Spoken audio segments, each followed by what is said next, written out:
Tarun Kotaria is ready. Let's connect with him. He's Chief Executive Officer with Religare Capital Markets. Tarun, good morning. Thank you for joining us. The month of Jan was a dream month. What's happening in the month of Feb? You're falling like 9 pence. How much more do you think? I think there was a lot of global allocation money into it's the all Indian gone markets. Away. I'm not sure it's gone away, but certainly the trickle it's come down to a trickle. In fact, I think the point in all of this is, I think we had about $3.8 billion in January. You had probably 2.2 in January of last year. And despite that, the currency has remained in the 54 band for the full month. And last year, I think we went from 54 to 49. So I think it shows you the amount of pressure there is on the currency, despite the kind of flow that we've seen. And so I think there's a huge amount of concern now for global investors as to where the macro is going. I think sort of macro's gone this way, markets have gone this way. Now there's a sort of time to stop and think. So where will things balance? Well, what's the midway? Well, macro is not going the other way, unfortunately, in a hurry. So we'll just have to see. Because, as you know, to turn macro around, it's a 12, 18-month period. And nothing has really happened that would suggest that it's about to turn. So there's a huge amount of caution on the street.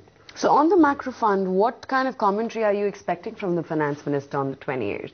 Well, listen, the sense seems to be he can't do anything materially negative. And I think he's probably savvy enough and smart enough to understand that you really can't take that risk. Financing risk is very, very high. So the ability to finance the CAD, I think, is his predominant concern and should be.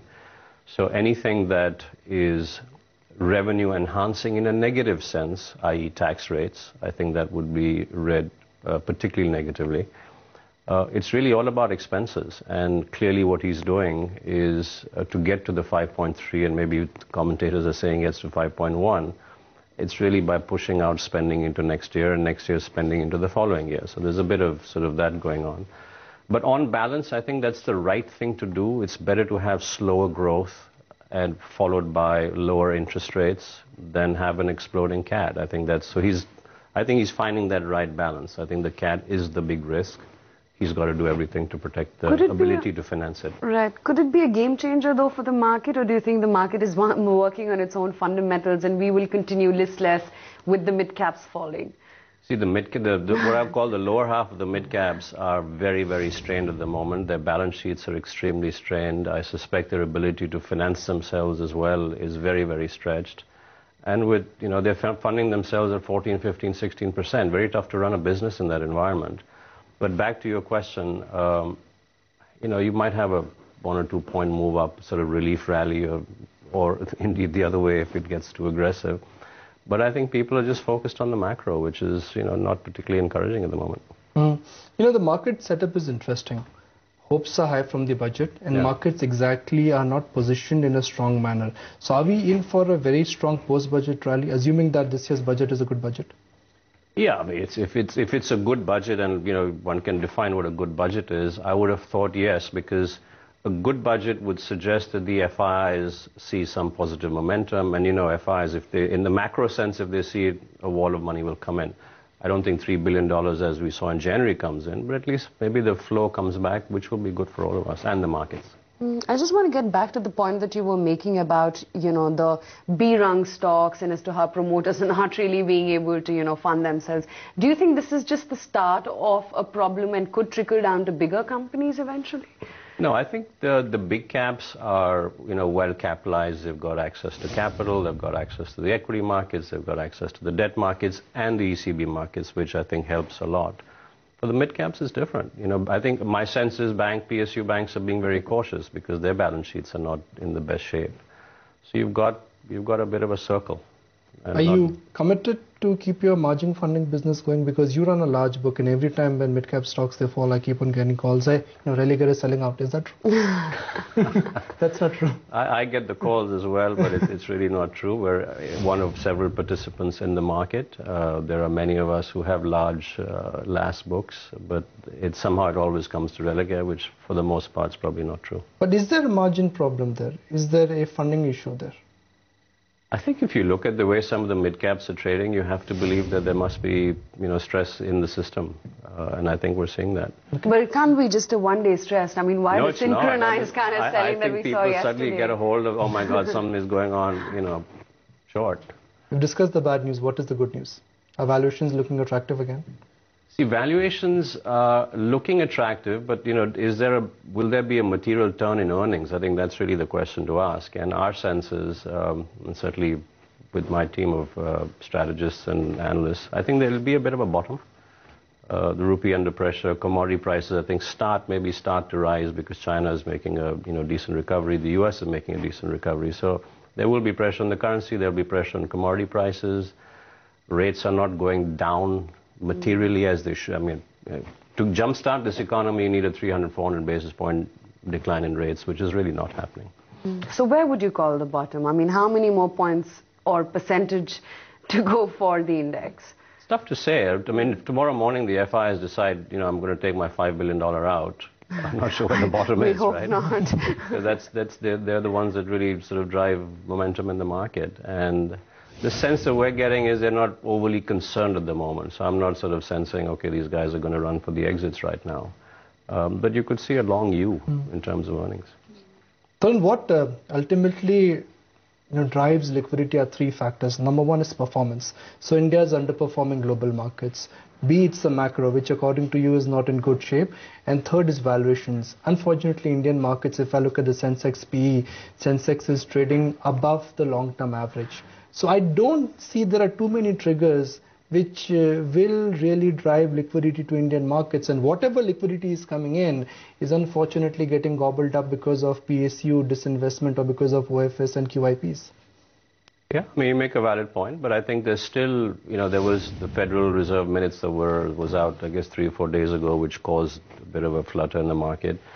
Certainly, my reading of the minutes would suggest for the rest of the year, at least for the next 6 or 8 months, that $85 billion a month that they're pumping into the markets through mortgages, through bonds, will continue.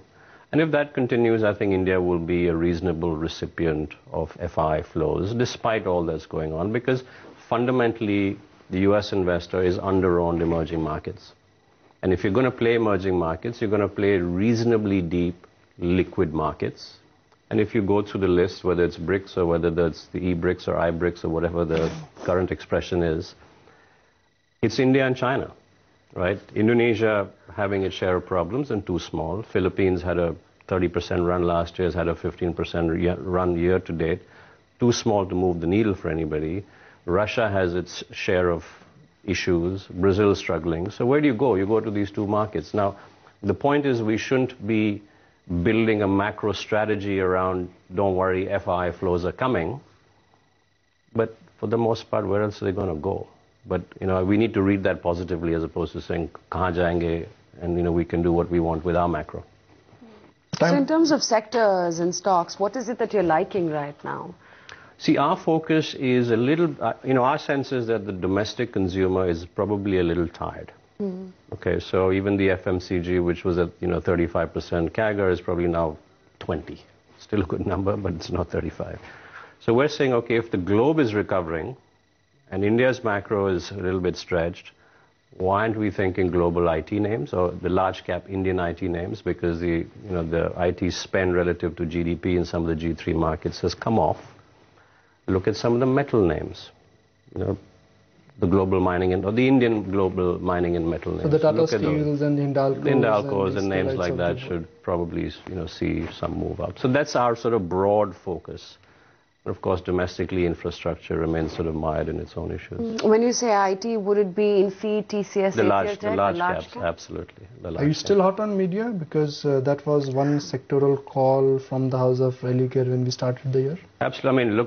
Some of the names that we talk about, the Dens and the Hathaways, have had a heck of a run. Now, for the next leg up, you need another 2.5 million subscribers to sort of sign up. But it's moved up, it's doubled, I think, in the last few months. For someone who's fully invested but is still losing money, how should that painful investor approach this market? I keep saying this to you, equities is a long-term asset class. You've got to stay for 5 to 10 years, pick your key names, and you'll do well. But for next 6 months, should we officially stop using the word new bull market? Yes. I don't see that coming. No, you probably are. In fact, and I said this to you the last time, when people say, oh, this thing's going to 30,000, the story's over. Now everyone is saying Nifty will go to 5,000. Oh, gosh, I hope not. What could be the worst and the best case scenario for the index for this year? I would say 23-ish is probably a good number. That's 15% up from here, not a bad outcome. The downside, depending on the mood of the FI, it could be anything. It could be back to 18, could be back to 17. So I think it's a large enough range that I'll probably be right. Could I ask you on the new banking license? Interested? I think like many other players in the market, yes, we would be interested, yeah. Does it make sense for you?